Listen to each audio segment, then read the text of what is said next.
நம்ம வேலை பார்க்குற இடத்துக்கு மட்டும் இல்லாமல் அந்த சம்மந்தப்பட்ட துறைக்கே உண்மையாக விசுவாசமாக இருக்கும்போது வாழ்க்கையில் உயரலாம் அப்படிங்கிற மாதிரியான ஒரு சம்பவத்துக்கு எடுத்துக்காட்டா கவின் அவரோட லைஃப்பில் ஒரு ரியலான ஒரு சம்பவத்தை பண்ணியிருக்காரு. கனா காணும் காலங்கள் இந்த ஒரு சீரீஸில் தான் ரியோராஜ், கவின் இவங்கள மாதிரியான நிறைய பேர் சினிமாவில் அறிமுகமானாங்க.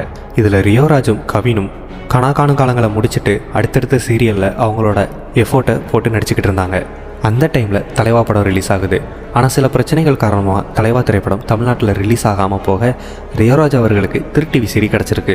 அதை பார்க்கலான்னு முடிவு பண்ணும்போது கவின் திடீர்னு கோவம் வந்து அந்த சீடியை உடச்சி போட்டாராம். ரியோராஜ் ஏன்டா இப்படி பண்ண அப்படின்னு கேட்டதுக்கு, நாமளே சினிமாவில் நடிக்கிறதுக்கு தான் ட்ரை பண்ணுறோம். திருட்டு விசிறி பார்க்குறது சினிமாவை அழிக்கிற மாதிரி, சினிமாவில் ஜெயிக்கணும்னு ஆசைப்படுற நம்மளே அதை அழிக்கிறதுக்கான வேலையை பண்ணக்கூடாது அப்படின்னு சொல்லியிருக்காரு. தான் வேலை பார்க்குற இடத்துக்கு மட்டும் இல்லாமல் அந்த ஒட்டுமொத்த துறையுமே மதித்து நடந்ததுனால தான் இன்றைக்கி இவ்வளோ பெரிய ஸ்டாராக கவின் வளர்ந்து நிற்கிறாரு. இதை பற்றி நீங்கள் என்ன நினைக்கிறீங்கன்றதை கமெண்ட்டில் சொல்லுங்கள்.